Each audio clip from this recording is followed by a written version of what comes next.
Aren't you a little short for a stormtrooper?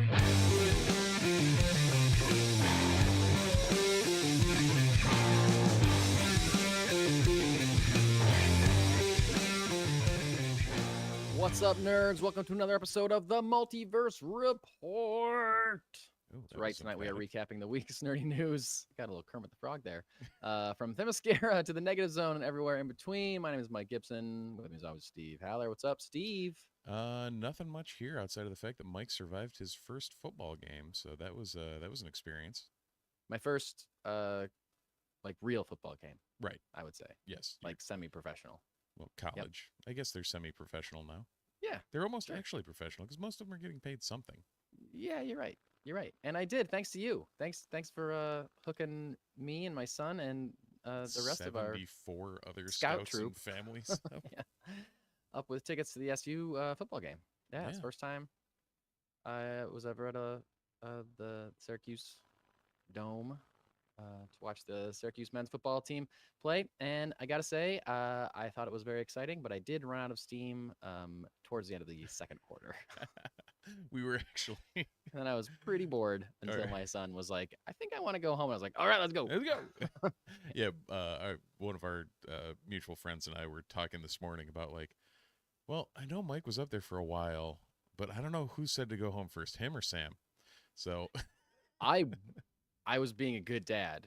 I would have said, let's get out of here. There you go. Way before he did. But I think he was more interested in the fact that he was sitting next to a good friend of his and goofing around with that good friend than he was actually interested in paying attention to the game. Like, he liked cheering when the rest of the crowd cheered, but I can't say that he was paying attention to it at all. Yeah, we had my son there were two of his friends right below him, and it was them screwing around and then him sleeping, fake sleeping on my wife's lap, and then watching the game for a little bit and then screwing around, and standard 7-year-old stuff.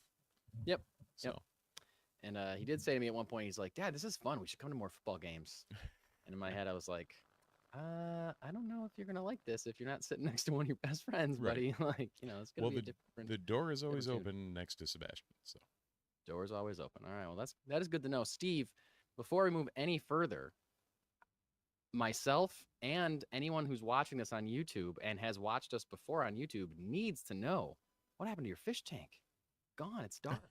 It's all dark. So that fish tank is actually in the other room now. Okay. This is a different fish tank. Okay. Yeah. Okay. So those fish are still alive. Yes, they are still alive and well. I literally, right before we started, checked in on them. Whew! Phew!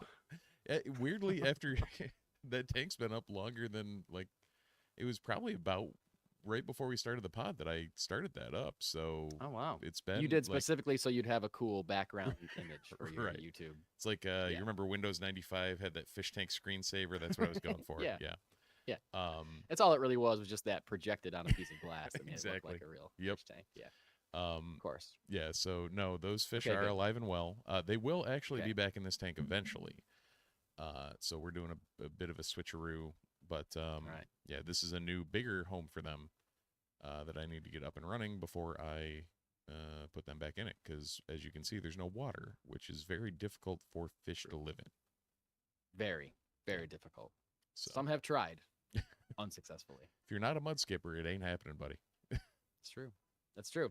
All right. Well, viewers, rest easy knowing that the fish are alive. I did not realize. Richard in the chat, apparently he's from Buffalo. So he said he's been to multiple SU games. So, or no, he always wanted to go to an SU game. So just down the road. Yeah. Yeah. Thanks for coming by, Richard. You've been jumping in a couple times the last now. few weeks. Yeah. And it's been nice to have you. Absolutely. Where's Brian in the chat, Ben? Brian in the chat. He's not. Is he in the chat tonight? I don't know. He might be.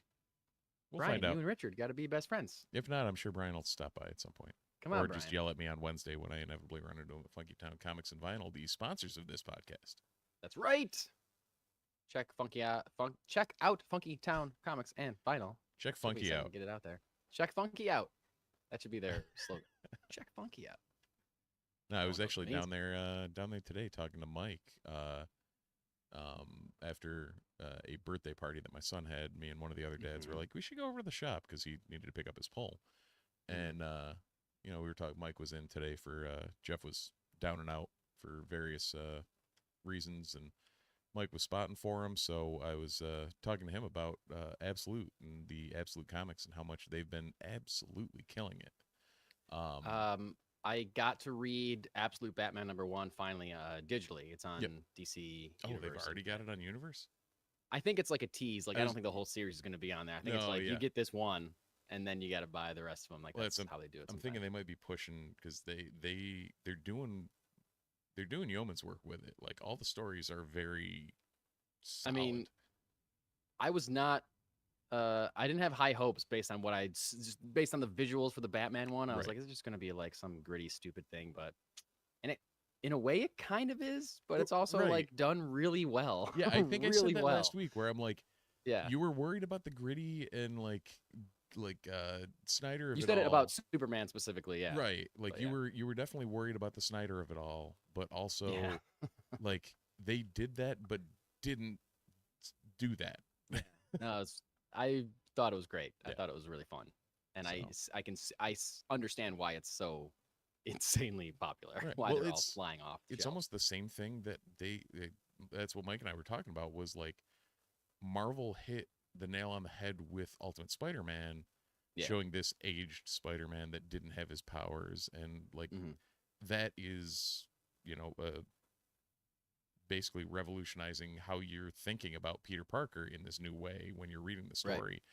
And similarly, when Bruce is not a multimillionaire and Kal-El is not the prince of Krypton. I kept wanting to say Themyscira because it was in I'm looking at it right here, and I'm like, he's not from Themyscira. No, he's not. Be interesting if that was a twist, though. Ooh, that would only man ever born on Themyscira. There you go.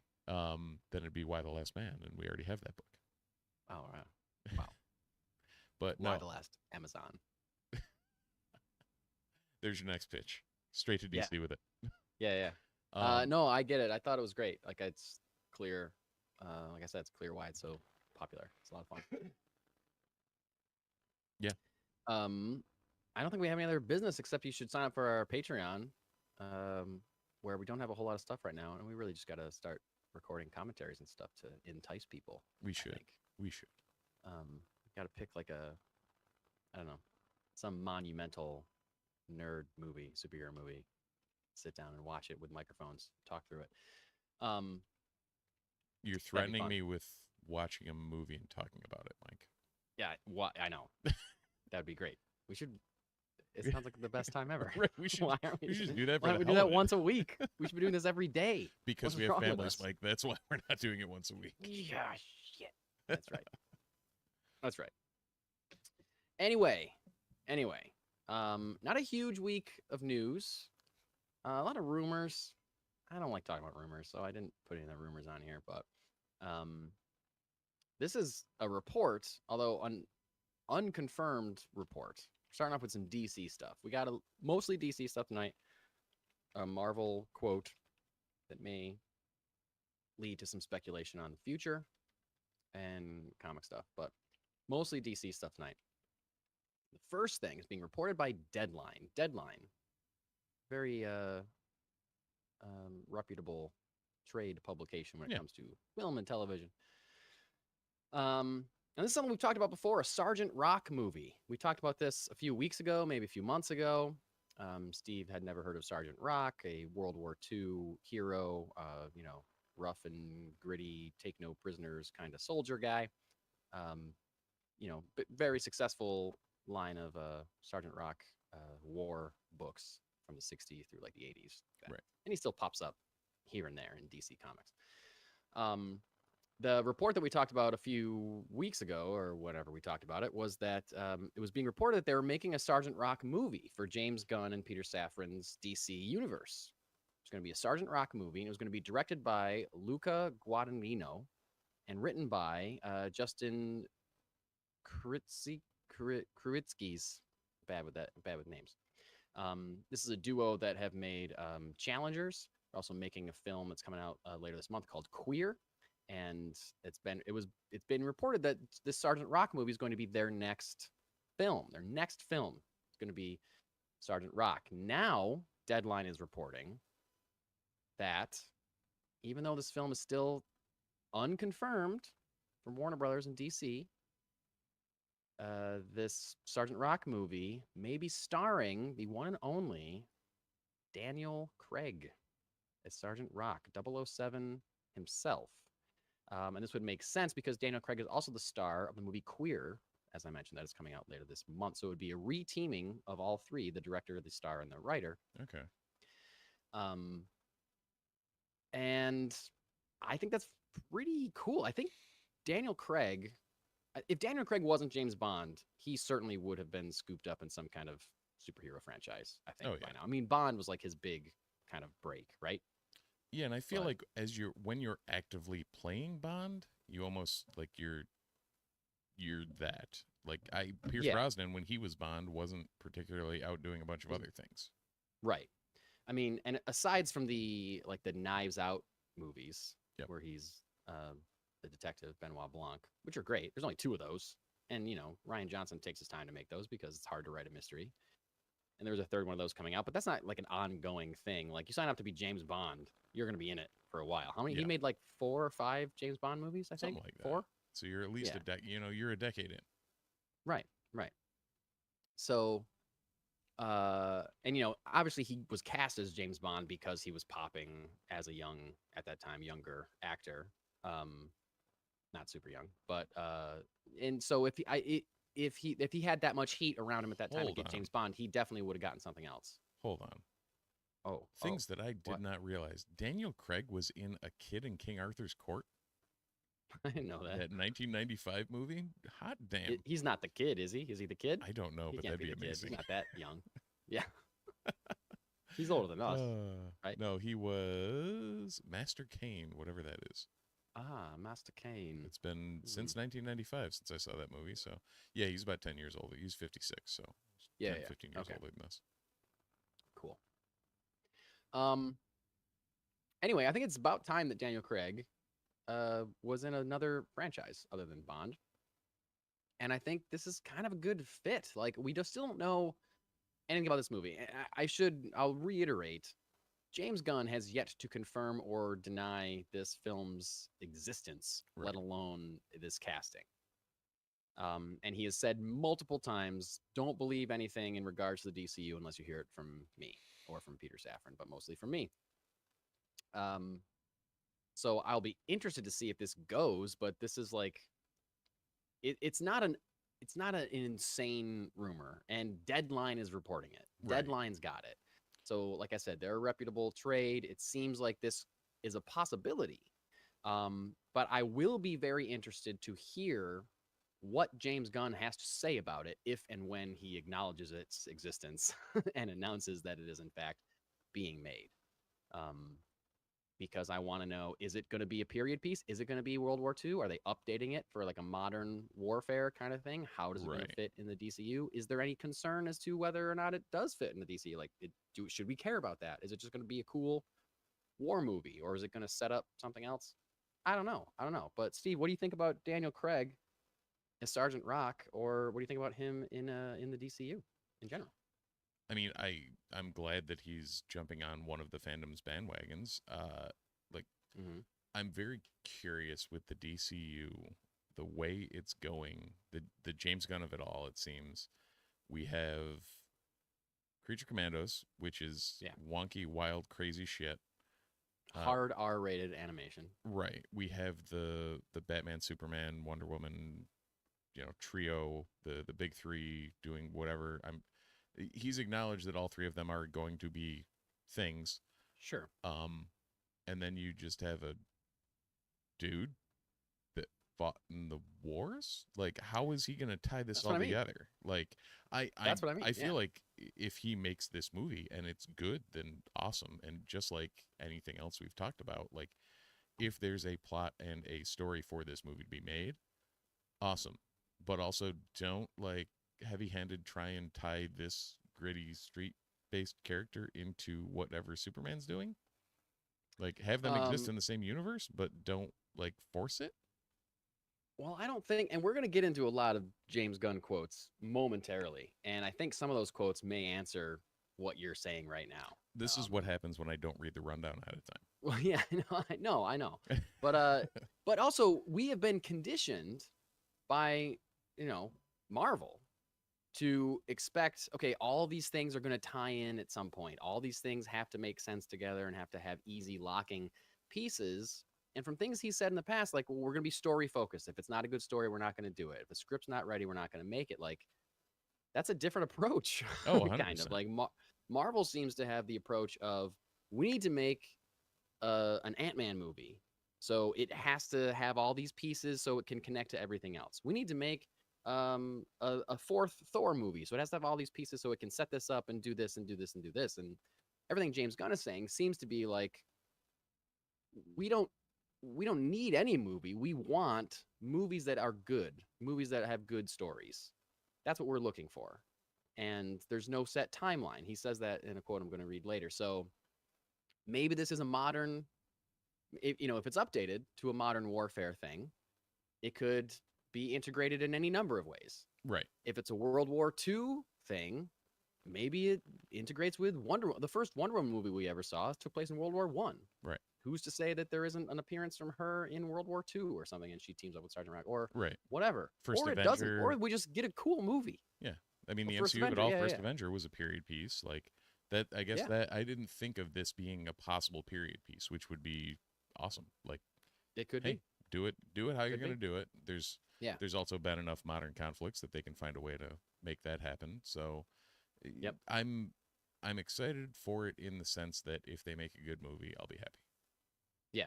I feel like that is turning into my mantra of like, I will follow the rumors and I don't give a shit unless I know it's a good movie.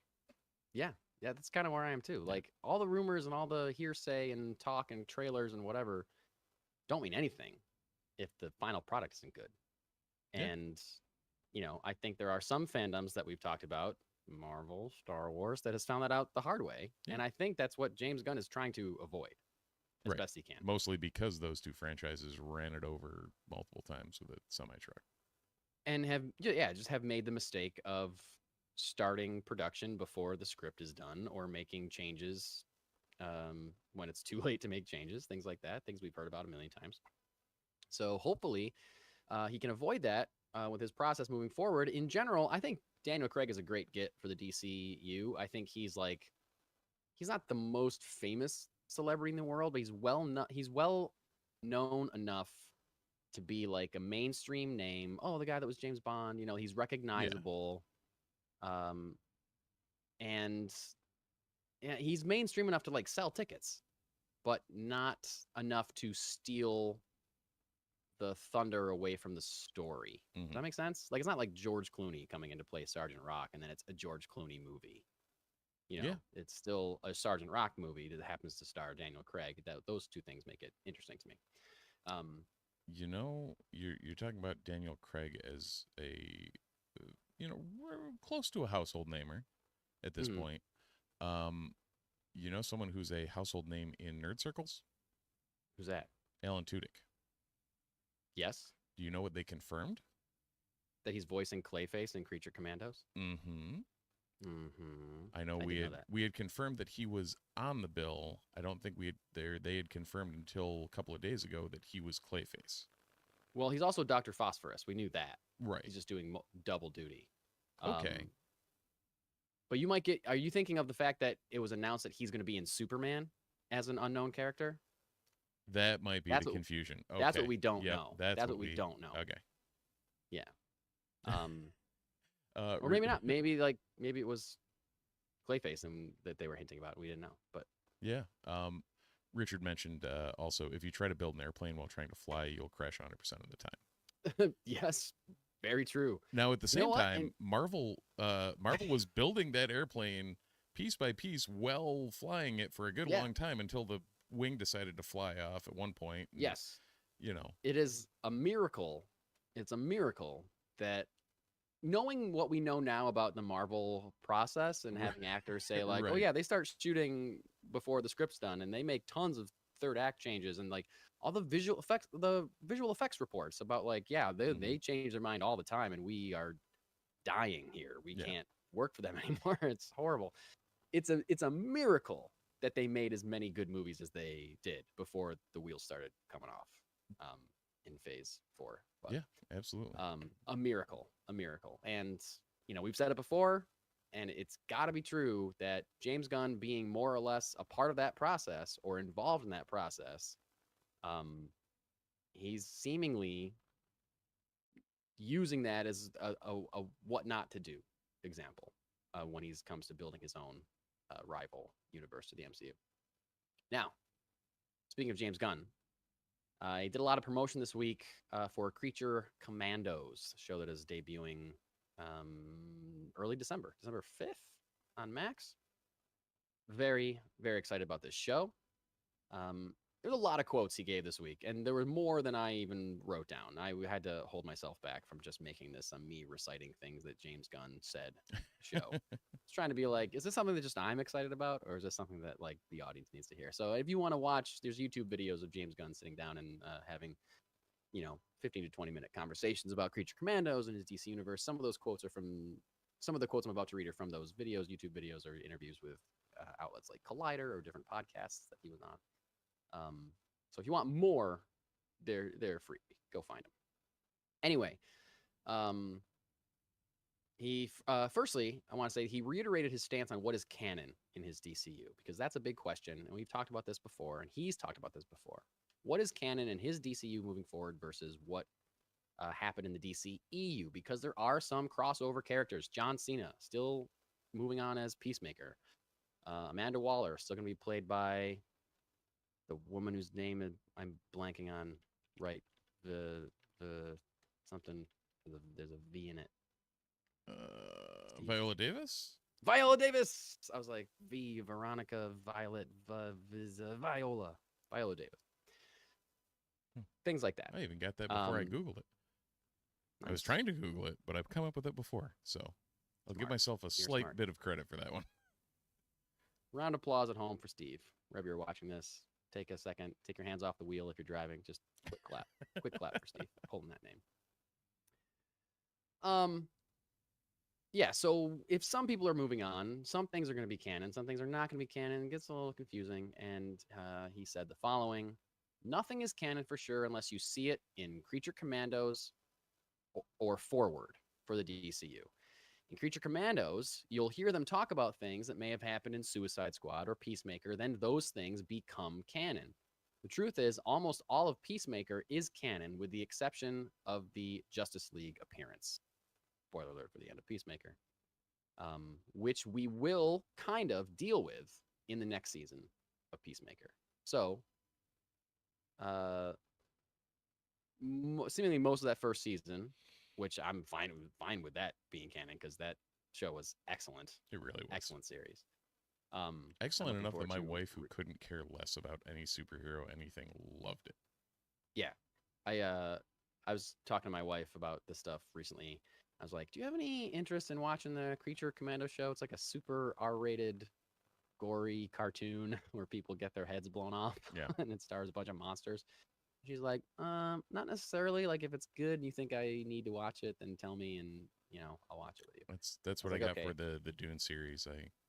Yeah. I posed it to my wife, and I was like, so you remember those two movies? She's like, that wasn't a series. I'm like, all right, I'll just don't worry about it. I'll let you know if it's really good.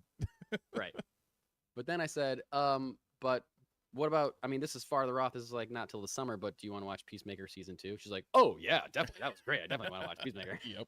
I was like, okay, Absolutely. Awesome.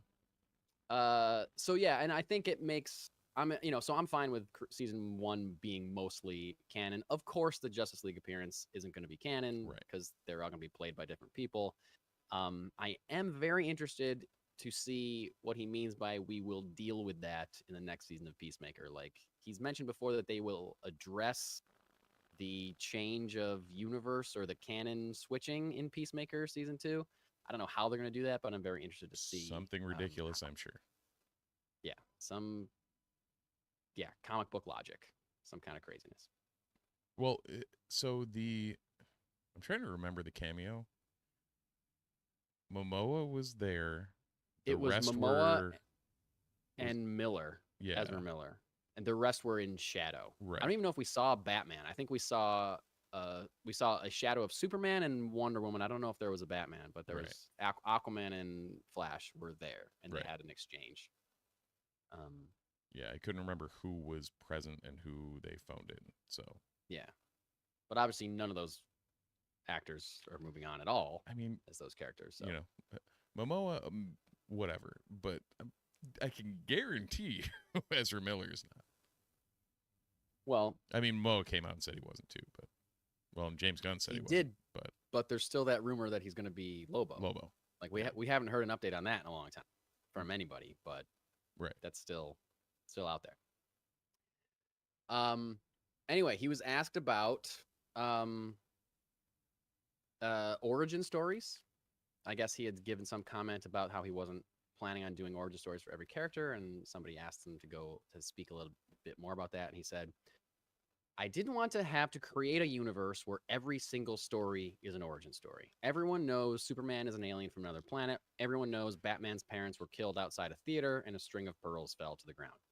It's not about retelling, but creating a world, creating a universe like the Game of Thrones universe or the Star Wars universe, where these fantastical elements, these are worlds that exist in magical realism, where superheroes exist and have existed for a while. We don't need to see the story of every single person and where they came from. It's about being in that situation now. Right. I think that's a really cool way to look at it.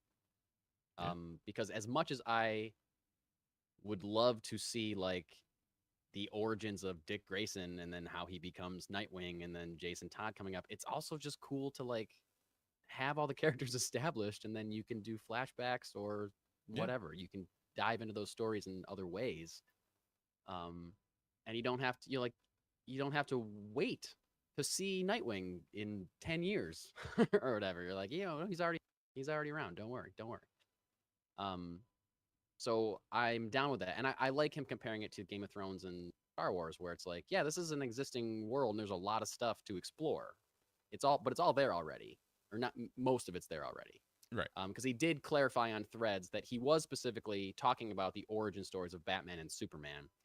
Some characters will have origin stories, specifically, possibly, someone asked on Threads about Wonder Woman, and he said, I don't think as many people know Wonder Woman's origin as they do Batman and Superman's, and plus she's had several different ones, so there may be something like with her character to cement what the origin is in the DCU, or other characters may have origin stories, but he's not interested in, like you said, retelling. He doesn't want to retell the story that we've all seen a million times, which I think is very smart. Oh, yeah. For the record, if you asked me Wonder Woman's origin, I would have trouble putting it together. Like, it's not as ubiquitous as the others. Right. It's not, for sure. Yeah. But a little bit of that. I mentioned, I think last week, that I was reading Wonder Woman Historia. Yeah. I finished it. It's incredible. It's nice. Incredible. Highly recommend Wonder Woman Historia for anybody that likes any part of the DC Universe, DC Comics, specifically Wonder Woman Themyscira. She's not really a character because it's about the formation of the Amazons from the gods and stuff. Like, it's really wild and mythological is the word I started to say, and I'm going to stick with it. No, you're thinking very about mythological. mythosaurs that are in Star Wars. Yeah. Yes. There's tons of mythosaurs in it. Great. They're actually the reason everybody got scared to the island, and that caused the whole thing. Yeah, that's why. It's in the name. That's fine. Yeah. Anyway, the Amazons. He went on to say, "Wait, hold on. The Amazons are Mandalorian." Whoa.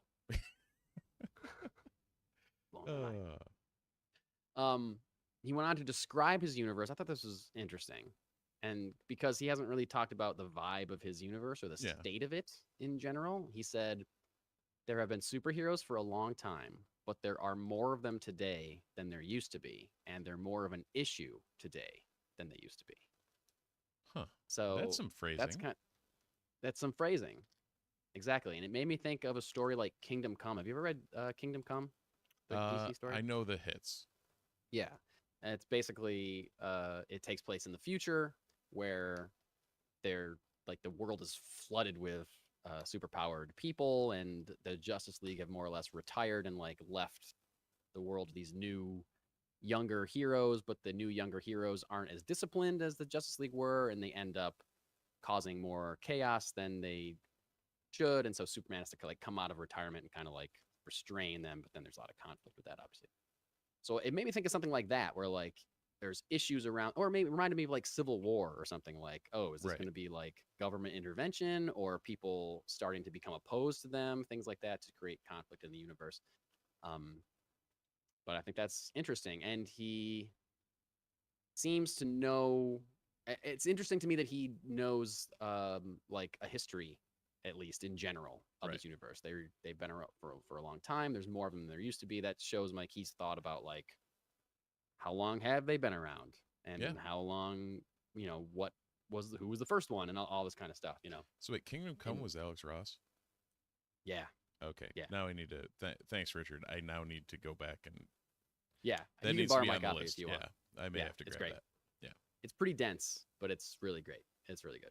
Nice. Um, You're talking about the person who's reading through some of the like Tolkien Legendarium right now. So dense really does not bother me.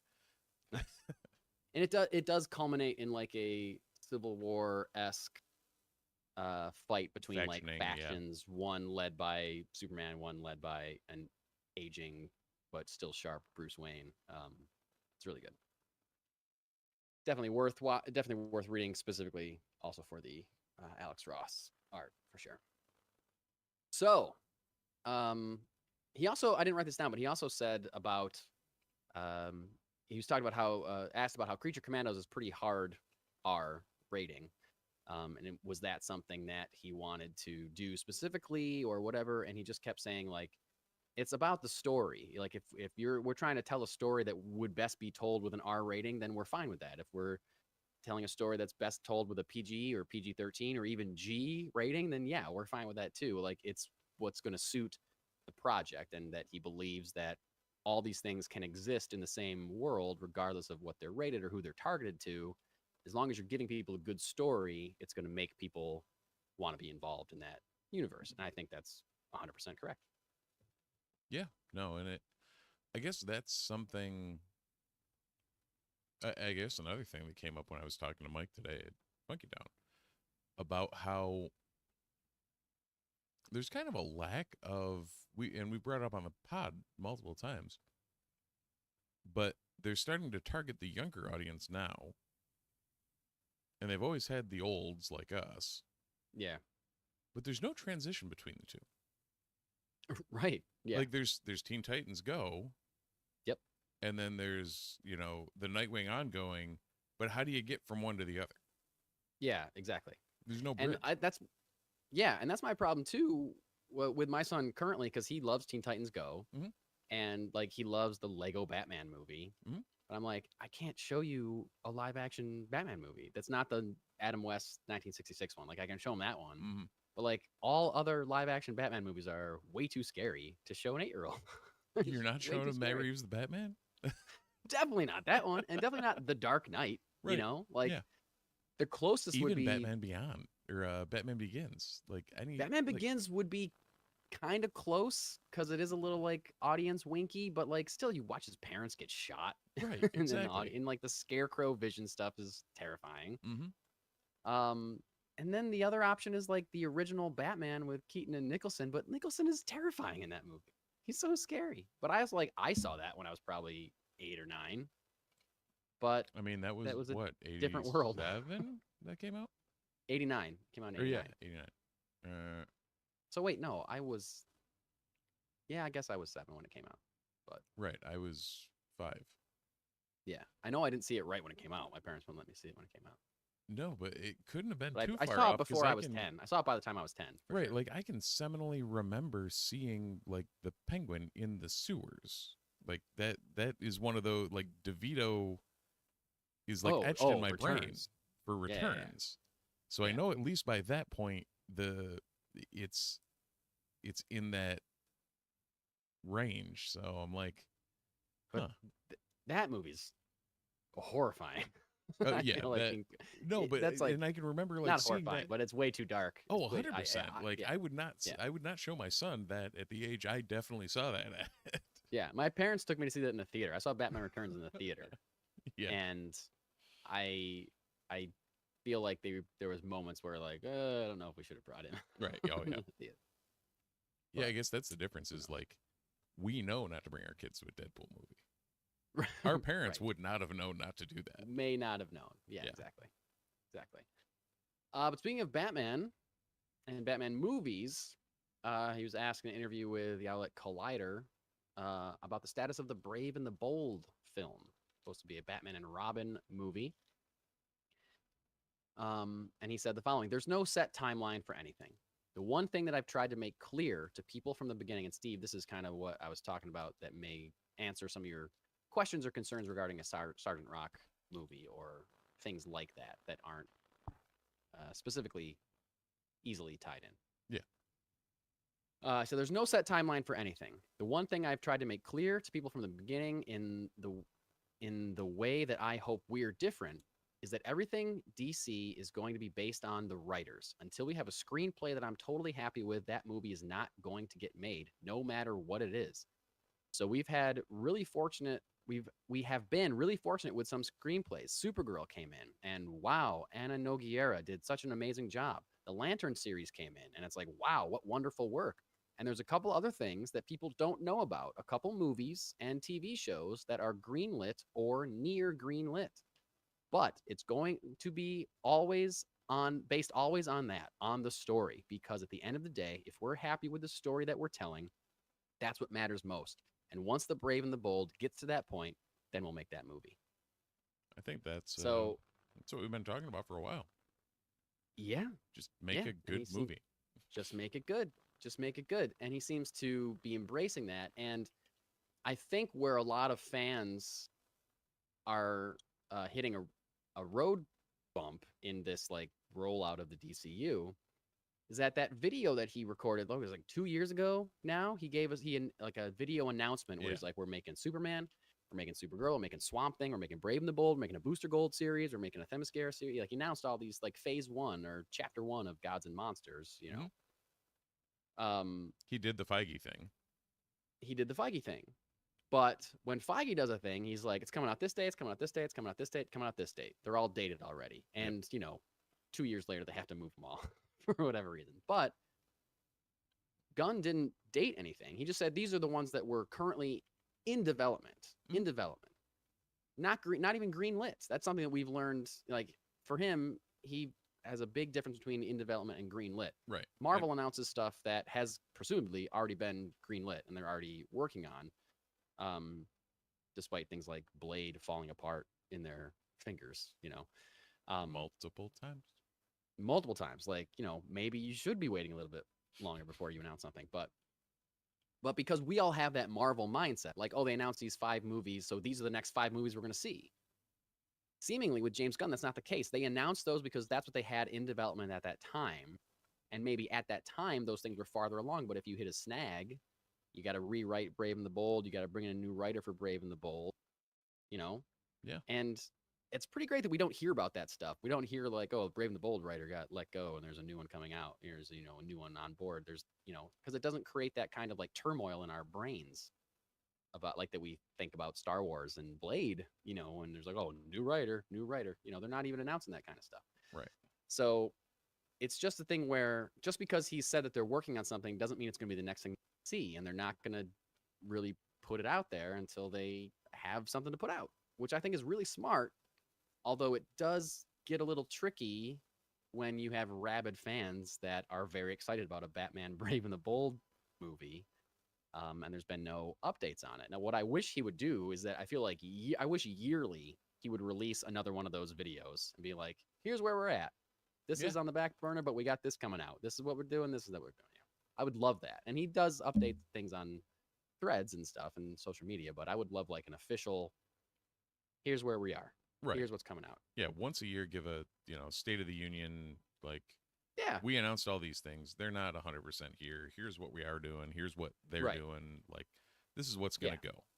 Yeah. Or he shows up at Comic-Con every year. Right. Like, here's just an update, or sends a video to Comic-Con or something like that. That would be cool. I'd be cool with that. Last thing, and this is a bit of a rumor, but I've heard it rumored from a number of sources that we've been talking about the Superman trailer. We are hearing that it's very likely the Superman trailer will come out in December. Attached to what movie, I don't know, but will debut online at least in December, which makes sense for like a teaser trailer for a movie that's coming out in July. Yeah. Timing wise, it makes my sense. Makes more sense. Jesus. Timing wise, it makes sense. However, if you're gonna release it in December, why not push it to Notoriously Bad January to like move some hype, or I don't know. Like I'm sure they know much more than I do about this sort of shit. But like it seems you've already got. There's enough eyes on things. There's enough things moving in December that you don't need to push the needle any. Right. Unless they're gonna drop it like between Christmas and New Year's when people are like just sitting at home on their couch with no other news going on. But I feel like people aren't really paying attention to media as much in that week. So I feel like it would be like mid-December at the latest. Yeah, the Christmas Day, I feel like there's plenty of people that go to the movies, but sure, that used to be our family tradition. Oh, so jealous of that. Yeah, I've always wanted to be that. We were big Christmas Eve people, and then Christmas morning we would have some family friends come over and do the Christmas morning thing. Like family was always Christmas Eve. Oh wow, that's cool. And then Christmas morning we had a thing, and then Christmas afternoon we would just be sitting there like, all right, what do we do? Yeah. And we started, like, when I was a teenager, we started going out to the movies. That's so cool. I can't say I've always wanted to do that. I can't say don't watch Marley and Me right after your dog dies in a theater. Really bad idea. Way to ruin your Christmas. Oh, it was. My mom was like, "We need to go see this," and I'm like, "Sure." It's about a dog. This will be. Bringing it right down. Yep. Bringing it right down. Yep. Not great. Cool. Oh, So Richard did ask, is Pattinson going to be the Gunn Batman? And I think right now that is still technically a question because it's gone back and forth a couple of times on rumor. But it's only rumored though. Right. It's been declared that he wasn't at one point. Yeah. But I don't know if it's sliding back in or whatever. It has been stated that they're going to let Matt Reeves do his own thing and keep that separate, and that the Batman in Brave and the Bold will be tonally different, which I interpret as being lighter, maybe smiles a little bit, maybe even darker than Pattinson's Batman. Yeah, can you imagine? Yeah. Maybe an actual fatherly type figure to Damian, who is confirmed to be the Robin in Brave and the Bold. Right. Which I welcome. I welcome a lighter take on Batman, especially if he's not even the main character. Like they said, like Robin's kind of the main character of that movie. Well, and I think there's a place for, and this is the thing we were talking about, where I don't know if it's us as comic book readers, but like there's 100% a place for a darker Batman like Reeves is doing.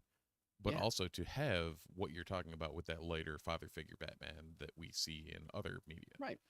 Yeah, I completely agree. There's no need to not make one or the other. Yeah. And he doesn't have to be as light as Adam West. It could be as light as like the animated Batman from Justice League Unlimited or something, which is still pretty gruff. Like he's Batman, but he'll crack a joke now and then, that kind of thing. He's not wearing complete armor all over him, and he has some kind of sense of humor. But Richard, I think a lot of these rumors are coming from the fact that it makes so much sense for you take a hit property like Matt Reeves' The Batman starring Robert Pattinson. It would make all the sense in the world for like executives at Warner Brothers to say, no, we need to integrate this because people like this. So we need to keep people liking this. We need to keep people coming to see us, or to see our movies. So I think that's where that rumor comes from. Just because everyone, or most people, enjoyed Robert Pattinson as the character, and that movie got a really good response. It's my favorite Batman movie. So I think that's where that rumor or that want comes from. And I can see it both ways, because I think it would be fun to see Robert Pattinson interact with David Cornsweet's Superman. I think that would be fun. Yeah. But I also like the idea of just let's keep this one gritty and grounded, and let's make this one a little more fantastical. Because what I can't see Robert Pattinson like going to a Justice League satellite base of operations, or getting into a spaceship and putting a helmet on over his bat cowl. Like that stuff.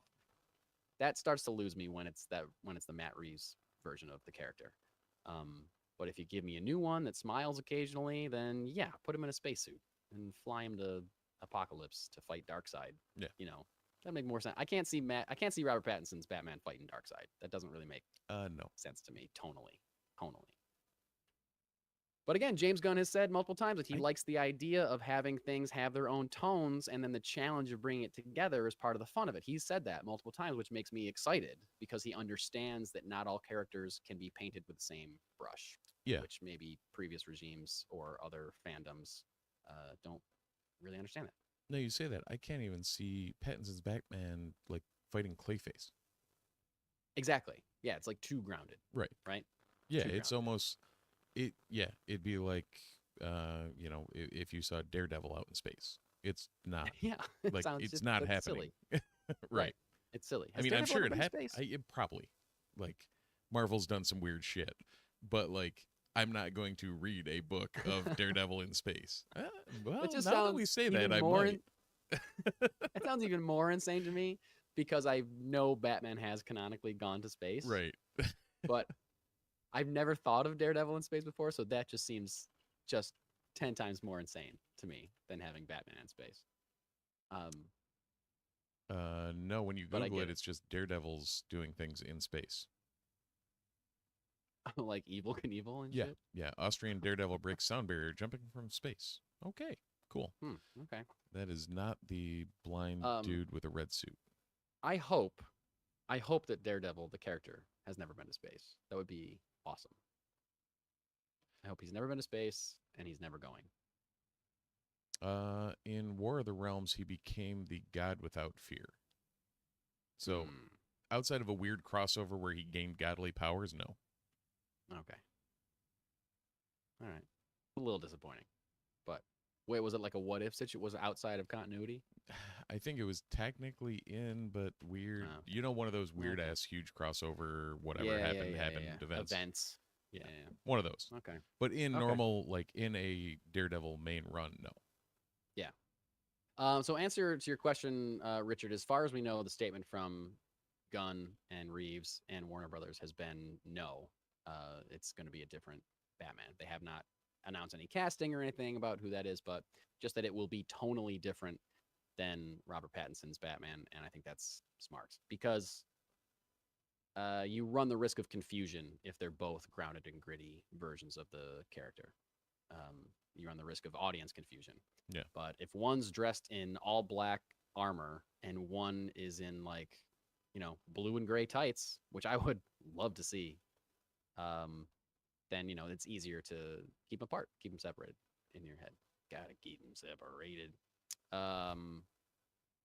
Thanks. Now that's going to be in my head the entire rest of the podcast. That was just for you. Uh, Speaking of going to space, I was going to say, how are you going to tie this in with the Offspring's hit 1994 record smash? But if it was a Hulk story, that would be easy. Very it's not true. a Hulk story. Very true. Jumping to the Marvel universe and the MCU, future of the MCU lays in the hands of one Kevin Feige, and the past of the MCU also lays in his hands as well. Steve with the eye drops, drip, drip, drip, drip, drip. For those of you listening on the podcast, if you hear a drip sound, did you hear that? It was Steve putting an eye drop in his eye. Now I'm crying, so. You got to put in you got to go back to when I just said that, if you can hear this, and you got to put in like a bloop sound effect.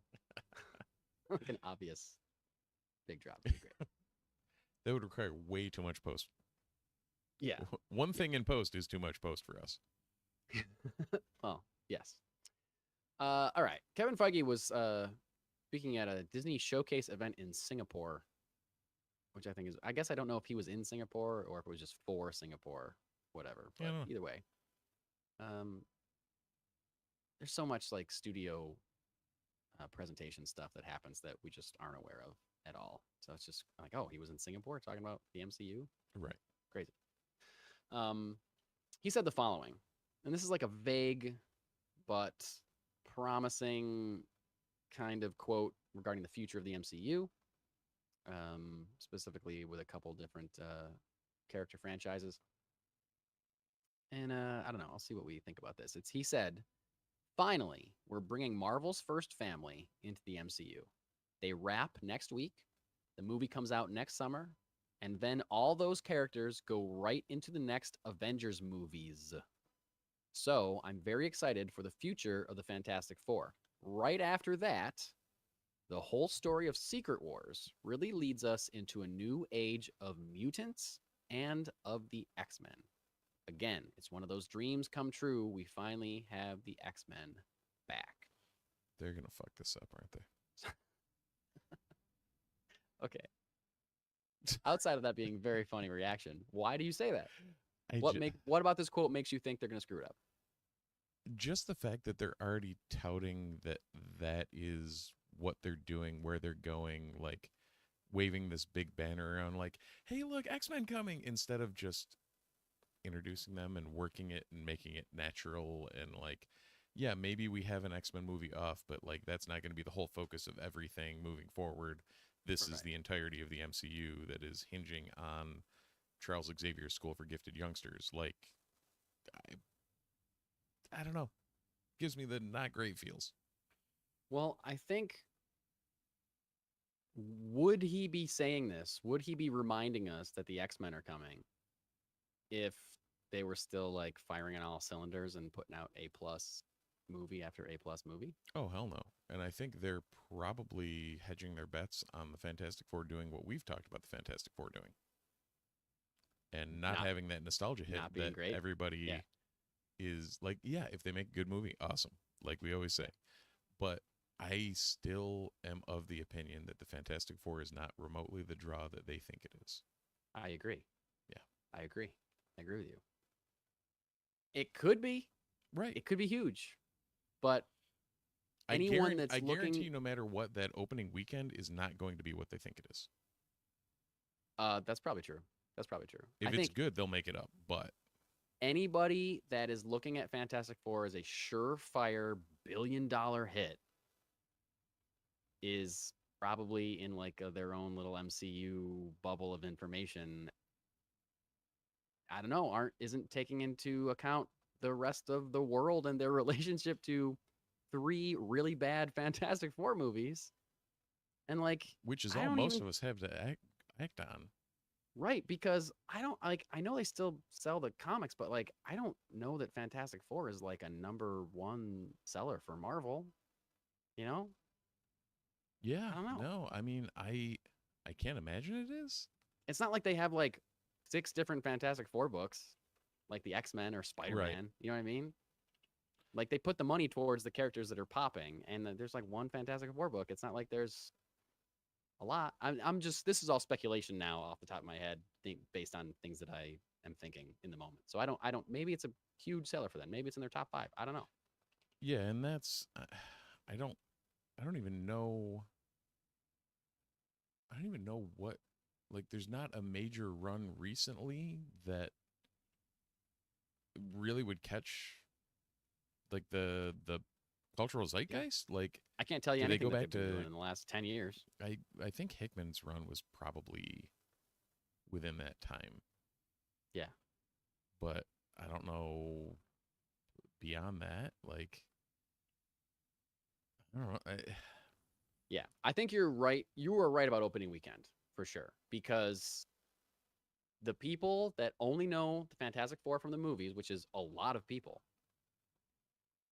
yeah, you know, some of them may be interested. Some of them may know that it's a new take, and it's, you know, they like the cast, they like Pedro Pascal. You know, I'll go see this one. But a lot of them might be like, I'm gonna wait and see what the reviews are after opening weekend. I'm gonna hold off. I'm not gonna make any plans. So maybe the second weekend isn't like a huge drop off if it's good. But I don't know. It's just a big. It's a question mark. it's not a guaranteed hit and it's not a guaranteed failure, but it is a question mark. Right. And I think everybody would benefit from looking at it like that. Like, don't get your hopes up so high. Like, the movie could be incredible, but to be saying this is going to save the MCU, like a lot of people are saying it needs to save the MCU or whatever, it's going to reinvigorate the MCU. That's not a guarantee at all. At all. What the MCU the existing characters of the MCU need to revitalize the MCU. You can't just, it's like a sitcom that's in season 8, so they have to introduce like the wacky cousin Jim or whatever to like spike ratings or like try to grab ratings. Like, you can't fix your problem by just bringing in external factors. You need to like fix the stuff that's going on. Now, that being said, trailers for Captain America 4 and Thunderbolts look pretty good. Those movies could do it. Those movies could get things rolling again, I think, if they deliver. But who knows? We won't know that till next year. No, I mean, but when you're looking, I just pulled up some like arbitrary lists of the best Fantastic Four runs ever. And, most of it is classic, like John Byrne, Stan Lee, Kirby. You have the Hickman run, which was, just have a date on that. I don't 100% know. 2009, 2012. So that's probably your most recent. I mean, Mark Waid had a run in the early 2000s. But then it's like Walt Simonson, Dan Slott, like DeFalco had some stuff back in the day. Claremont, like none of this screams Mark Miller. In 2008, 2009, but even within any of that, like the last 10 years have been pretty well a dearth, it seems. Richard also brought up something that to put yours in perspective. Currently, Moon Knight has 2 ongoings per month. Right. Fantastic Four has 1. Right. So I don't know where they're going with it, what they're thinking. They've got the star power with it to make it land, but the star power might help. Is going to help for sure. I just found a ranking of the top-selling comic books from October 6th through November 2nd, 2024. So pretty recent list. Fantastic Four came in at number 36 out of 50. So it's not at the bottom of the list, but it's towards the bottom of the list. It's in the lower half. Moon Knight, Fist of Khonshu, number 12. Right. To Richard's point. What's number 1 right now? Absolute Batman. Well, yeah. Okay. I'll give you 2, that. Absolute Wonder Woman, Ultimate Spider-Man, Uncanny X-Men, Transformers, number 5. So Transformers, number 5. I love that. That series is absolutely killing it still. Daniel Warren Johnson is onto something with that. It's everything I hear. Actually, and he's no, I'm thinking Philip Kennedy Johnson, who's doing Hulk and his indie that is absolutely ridiculous that I couldn't find issue 2 for, that I got to wait for a trade. I'm just rambling at this point, so feel free to move on. Okay, that's fine.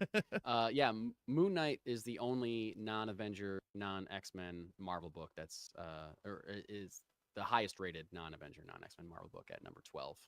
All right. Sales. So, he's also the Blade. There's a Blade book in the top 20, but other than that, he's the only non-Avenger, non-X-Men book in the top 20. So yeah. Anyway, Fantastic Four, big question mark. So they're hyping it and hoping that it makes $1 billion, but I don't think it's going to at all. Yeah. It may get there, but it's not going to be off of their original hype. And also, another thing it's got against it, it's coming out 2 weeks after Superman. Right.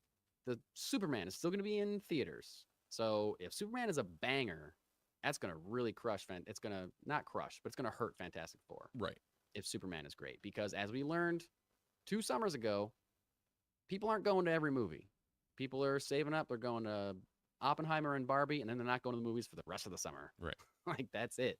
Even with doesn't matter if you're Tom Cruise. Doesn't matter if you're a big Harrison superhero Ford. movie like Harrison Ford.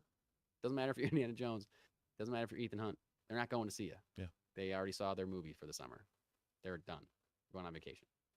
So, yeah, I say this every time it comes up, but Marvel, you should move Fantastic Four away from Superman. You should. Give Right, yourself more time. Especially with the earlier release date, like there's no point in DC moving. Like they're 2 weeks ahead. There's no point in them moving anything. Yeah. Superman's way further along in development. They wrapped they wrapped a week before Fantastic Four started shooting. Yeah. Started shooting. And yeah, he says they're wrapping next week at the end of November, I guess. But then they only have 6 months to run post, do all the effects, and DC's had a year to do all the effects on Superman. Crazy. Move it. Okay, so I thought we were done talking about this quote. We're not. What do you feel about Secret Wars leading us into a new age of mutants and the X-Men? Does that make sense to you? Secret Wars? I've never read all of Secret Wars, so like I don't really know. Like, is this a storyline that can work to usher in a new age of mutants and the X-Men? Well, for one, the other thing is when we think about the MCUification of it all, it doesn't really matter. Right. Like in the grand scheme of things, it doesn't matter You're right. whether or not. Because it could just be a title. Like, yeah, no, I think even if they ultimately did the Battle World thing and the whole, like, the overarching concept of it, they can always just tweak the ending to make it so that when everything else spits out, here's our new timeline, here's our thing, here's where we're going. You know what I mean? Right. So, ultimately, it doesn't matter. Like, they're going to do what, and they've shown time and time again that names don't necessarily actually matter. It's probably the best chance they have at finding a storyline that blends the, like, whatever Fantastic Four timeline we're in and whatever X-Men timeline we're in, and gets them all shooting out into the same chute. Yeah. But ultimately, I don't think it matters. I think they're going to use the name and the concept to their benefit to do it. So yeah, I think they're going to take some big liberties with Secret Wars as far as comic accuracy. Yeah, I'm sure. I mean, they kind of have to, just from the scope of what they have in the MCU versus, Molecule Man and Volcana are not showing up in like you know what I mean? They're not going to become magically MCU characters overnight. Yeah. But in the day, I just hope it's good. Whatever plot points they use, plot points they don't use, I just hope it's good. Just make a good movie, because what's really going to be a bummer is if people still don't care about the MCU after these 2 Avengers movies and we're still down on it. And then they're like, hey, we have the X-Men. And everyone's like, we don't care. Like, that would be such a bummer. It'd be such a bummer if, like, as much shit as I've given the MCU in recent years, I want it to come back in a big way. I hope that it can, like, right the ship and come back and make good movies again. Like, I want that more than anything. Huh. So, just found a comprehensive list of villains included in Secret Wars. I'm having a lot of trouble talking today. That's fine. I'll blame the flu and COVID eye vaccines drops and the eye drops. Okay. Yeah, all of which are affecting my performance tonight. So you have Absorbing Man, probably not showing up.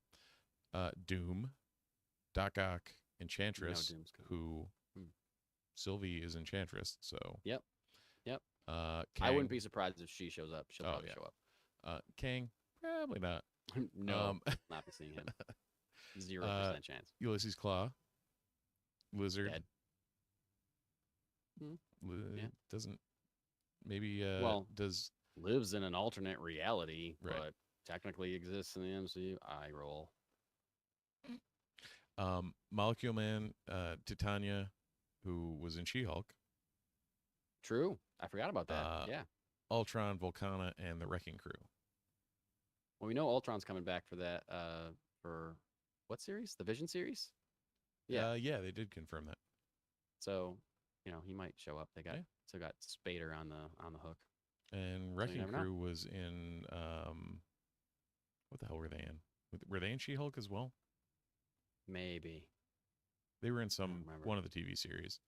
Yeah. And then, Galactus shows up and then disappears. So, Of course. Well, we know we're going to see Galactus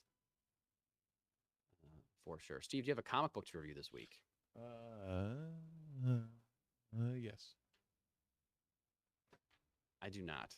Once again, I have a very strange comic book to review because okay. I was supposed to have my son help me review it. Oh yeah, and he did That's not right. read it. Right. What if Minnie became Captain Marvel? Minnie, as in Minnie Mouse, for those of Yes. you who are just listening and can't see the cover of that book. What if Minnie Mouse became Captain Marvel? So, Well, tell us, Steve. What happens if Minnie Mouse becomes Captain Marvel? effectively, she just becomes Captain Marvel. It's kind of a Okay. like that's that, and then she does the Yeah. Superman. I have to run away every time something important happens, like the standard Mhm. Superman and Spider-Man. Secret like, identity thing. Yeah. oh, everything's going wrong. I must run away because I'm scared. Right. Oh, look, they showed up. Yeah. Oh, they're gone. Oh, this other person showed up again. they're And back. somehow Yeah. nobody ever thinks about this. When Of this course. happens to when Peter Parker runs away from J. Jonah Jameson for the 753rd time, you would think he would pick this up a little. Someone but would put it together. Yeah. alas, such is not the case. Yeah. So plot by Steve Bailing, Luca Barbieri on script, art by Giada Parasinato, Lucio Rivadati on colors, Laura Tartaglia on lettering. If you haven't seen it, Marvel is doing a bunch of Disney crossovers, like Yeah. What If Donald Duck Became Wolverine, and a bunch of other wonky, weird ones. But if you're looking for Yeah. Disney art with weird, Mhm. Pete as the Scorpion Yeah. type situations going on, and Scrooge McDuck with the Infinity Stones, you have That's funny. you have a book like this. And in all honesty, like, I feel like it is a good crossover for kids, and weirdly, like the use of color in it is pretty solid. Like there's yeah, a those are lot pretty of gorgeous pages. a lot of nice, Oh, nice. Big splash. Yeah. changing, because she's changing to, like, you can tell it's definitely written with kids in mind. Yeah, for sure. But which would be partly why I should have had Sebastian read this. But here Mhm. we are. Yeah, Peg Leg Scorpion is what they're calling him. So, That's funny. and J. Jonah Duck. J. Jonah Duck. Yep. The Beagle Boys are in a robot. Wow. What if Mickey and Friends Became the Fantastic Four is coming up next month. Oh, there you go. There you go. Also, What If Donald Duck Became Thor? So they started these kind of as Donald with his anniversary, and have Okay. kind of progressed them into various other what if books. So Nice. it's yeah, I mean, it's been this was at least a cool little read. Like, wasn't Yeah. anything Yeah. that banged down the doors is like, I'm gonna pick it up. But for that for that demographic and that crossover, I think, yeah, it'll be a pretty solid option. Cool. It's one of those things that you, like, your immediate reaction is to like laugh it off. But I remember a few years ago when DC did crossovers with Looney Tunes. They Yeah. weren't what ifs. It was like Batman meets Elmer Fudd, and that issue is excellent. Right. Like, it's really, really good. Yeah. And I read a couple other ones that were all great, and they weren't geared towards kids necessarily. The Elmer Fudd one certainly wasn't. So you never know. But with the right creative team, any story can be a good story. Yeah, so for the And- Fantastic Four one, it looks like Oh, cool. Mickey Yeah, hit me. Mickey is Mr. Fantastic, Minnie is Sue, course. of course. Goofy is the Human Torch, and Donald is the Thing. Donald makes sense to be the thing. Yeah. So, Amazing. Awesome. This week, in your local comic book store, you may find the following books: Absolute Wonder Woman #2, also second and third printings of Absolute Batman and Absolute Wonder Woman. Also, good, because Action Comics. I need to pick up the second printing of Absolute Wonder Woman #1, which I've also heard was good. Yeah, I I've heard it's have great. never read so many DC books. Yeah, you're on a real DC tear lately. I'm very proud of you. Very proud of you. Well, it's, in all honesty, it's the same thing that Marvel's doing with the Ultimate, where it's something refreshing. It's not the same shit that we read every single time you pick up a Batman title. Yep, bringing new people in. Yeah. It's a window to bring new people in, yeah. Action Comics, number 1077. Amazing Spider-Man, number 62. Didn't know this was happening. Batman Santa Claus Silent Night returns, number 1. Did you read that last year, didn't you? I read I missed the last issue because it came out like the week before Christmas, and I just couldn't get to the comic book store. But I thought it was great. It was really good, so I might pick up this one. Silent Night Returns, number 1. Batman Brave and the Bold, number 19. Batman The Last Halloween, number 3. Black Canary, Best of the Best, number 1. Creepshow, Volume 3, number 3. Dazzler, number 3. Detective Comics, number 1091. The Flash, number 15. Green Arrow, number 18. Harley Quinn, number 45. Hyde Street, number 2. Incredible Hulk, number 19. Iron Man, number 2. Justice League Unlimited, number 1. Mystique, number 2. Nightwing, number 120. Power Girl, number 15. Savage Dragon, number 273. Spider-Boy, 13. Spirits of Vengeance, number 3.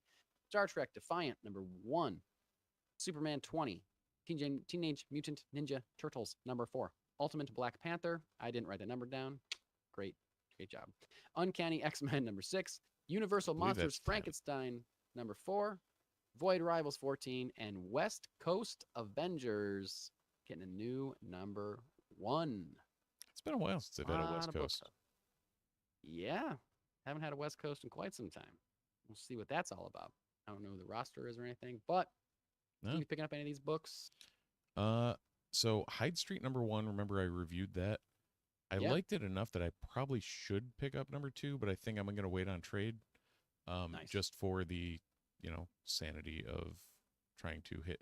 Because I've had too many things. When you start collecting too many floppies, you end up missing too many issues and then not realizing until you go into your pile, and then I'm like, shit, I have 1 through 4 and don't have 5, and then I have 6 through 8. And I'm like, I don't know what to do. So I'll probably wait and put in to Jesse to order the trade for me on that. Like it was a very good and very it had my attention, and I want to read it. I just the logistics.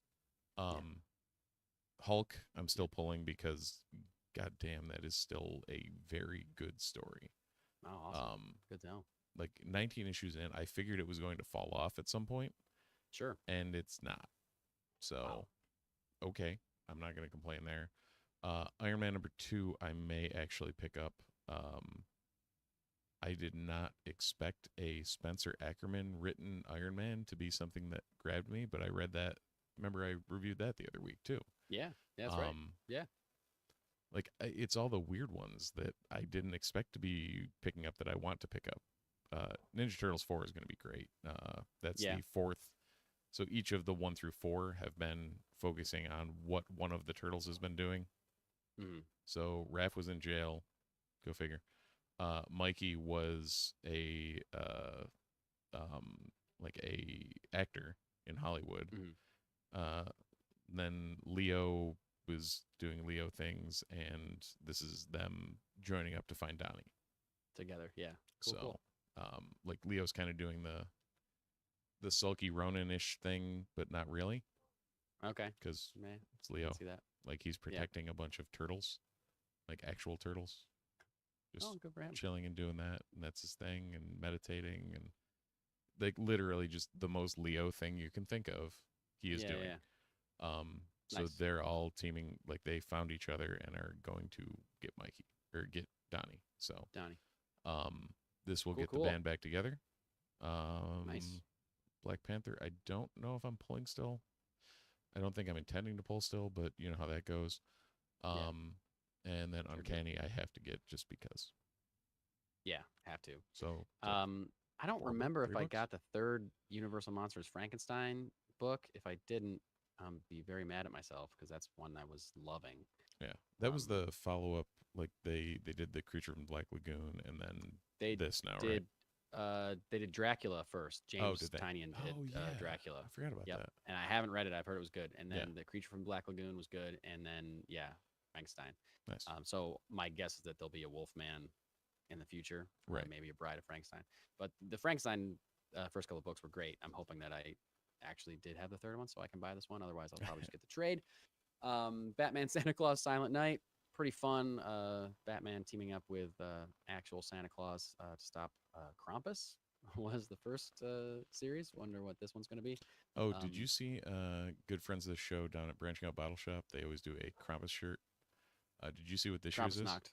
Yeah, it's Bluey. Yeah. The Bluey themed Krampus knocked. I have never bought a shirt from them. So it's been Oh, cool. It's been up until this year somehow like Joel and it's been a running joke with Joel and Carissa that I don't own any of their shirts, and I have never gotten a gift card from there. This year, that's shocking. Yeah, this year I got a gift card for my birthday, and then I pre-ordered the shirt because I had to. Awesome. I was like, all right, the streak's ending. Yeah, that's cool. I have a Krampus knocked, one of their shirts from like 2019. Cool. Yeah. Design. So, yeah, it's awesome. Check out Branching Out Bottle Shop if you're in the Syracuse, New York area. Great craft beer shop, run by wonderful people.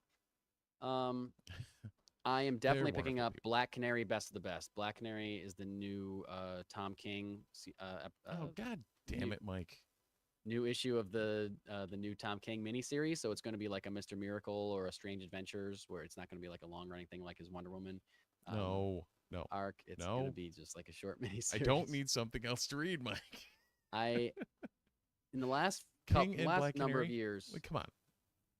Exactly. The last number of years, I've just become a huge fan of Black Canary. She's one of my favorite superheroes in general, I think. So Tom King writing her, I'm very, very excited about.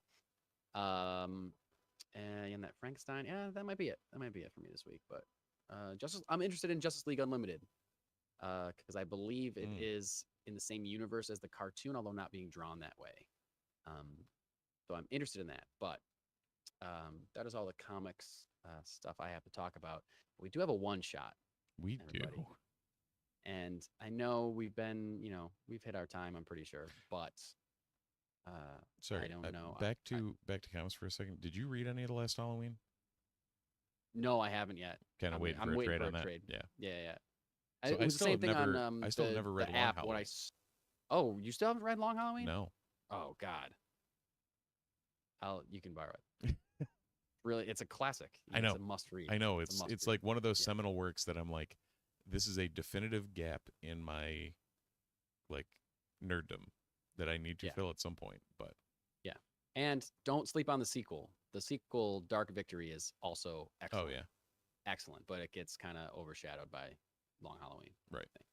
Yeah. Okay. Anyway, that was it.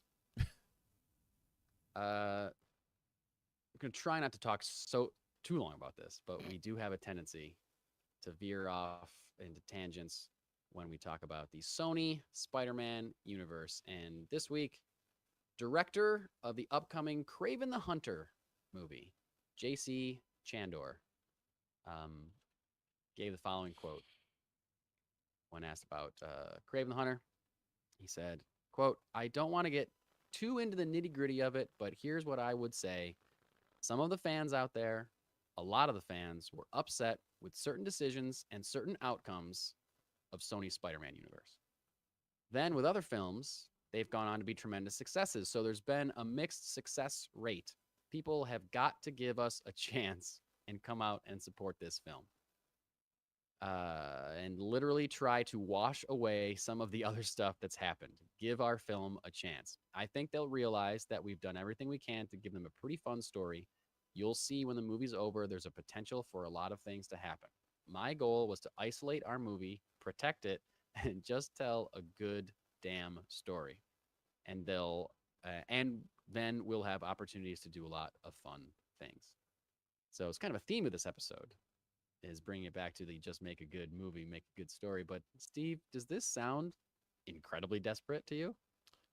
Usually when the director is begging for people to go watch their movie, it doesn't bode well for said movie. I'm not a doctor, but that doesn't seem a recipe for success.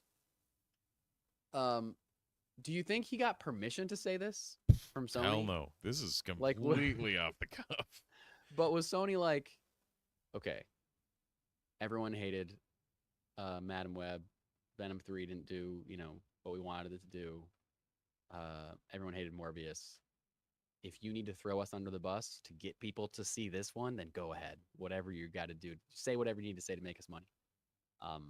But I thought it was interesting that this is the first time I saw a director of one of these movies admitting, like, yeah, these movies are bad. Like, he's basically saying Venom has made a lot of money, but the rest of them have been met with poor reviews and poor box office returns. He's saying that without mentioning any specific names, but put two and two together. He says, "Give our film a chance." But then he says we gave them a pretty fun story. He doesn't we gave them an awesome story. He doesn't say we gave them a Oscar-worthy story, or he's not bragging about it too much. So he's not saying it's maybe the greatest film of all time. He literally wants people to wash away some of the other, let their movie wash away some of the other stuff that happened. And I love that he said my goal was to isolate our movie, protect it, from Sony shoving in terrible cameos from Michael Keaton as Vulture or whatever that they did in Morbius. Like, smart. He sounds like he at least knows what's up. Oh yeah, he gets it. It doesn't he knows what he's up against. Right. Yeah. It doesn't mean Sony let him make a good movie. Right. I mean, I'm not someone that hopes that movies are bad ever. But the first trailer for this movie is one of the worst trailers for a superhero movie I've ever seen. My bar for this is Madam Web, and I don't know if it's exactly. Clear it. That's everybody's bar at this point, I think. A lot of people's bar for this is Madam Web. People that know anything about this franchise, if you can call it that. Do I hope this movie's good? Yes. I hope it's at least fun. Like he said, it's pretty fun. I hope it's fun. Yeah. If it's as... Give me a campy Venom, but with Kraven. Wait, you mean a campier Venom? I don't know if that's possible, my friend. Fair. I'll give you that. I think if this is as good as Venom, then I'll be happy. I don't think Venom's that good. That's a pretty low bar for me. Like, What'd you say? Yeah, even if it's slightly under Venom, that'd be fine. Yeah. Just don't make it a pile of hot trash, which is what most of what they've put out is. The last two have been, at least. Well, what were the last two? Madam Web and Morbius? The last two non-Venoms were Madam Web and Morbius. Oh, okay. Yeah. Then yes.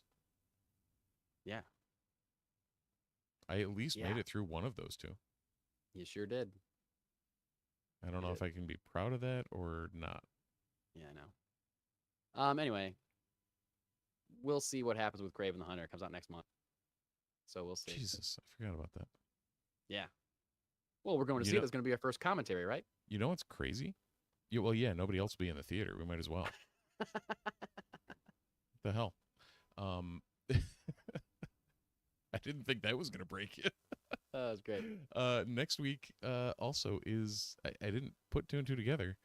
The end of next week is, or the beginning of next week, middle of next week, sometime next week is, Jesus Christ. Is what?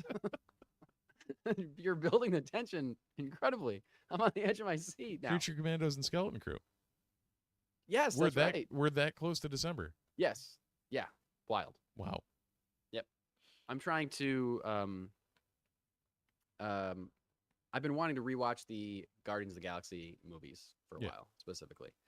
And so I've started that, but then I was like, well, going into Creature Commandos, I should just turn this into a James Gunn thing.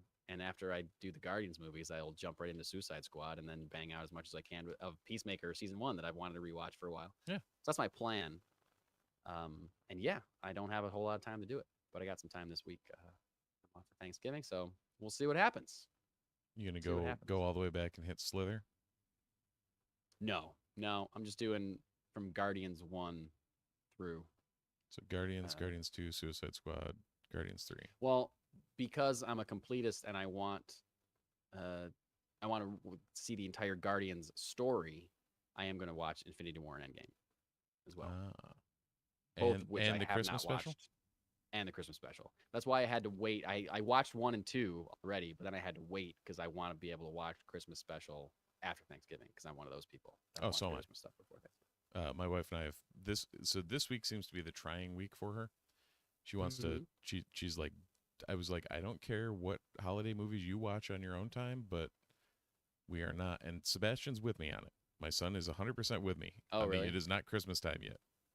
This year, my son is the opposite. My son Oh, is yeah? like, "Can we watch Home Alone? Can we watch what? Can we watch Pee Wee or whatever?" Like he wants to watch Christmas stuff. I'm like, "No, dude, no." I was like, "When people leave after Thanksgiving dinner, I'll watch Home Alone with you." Right.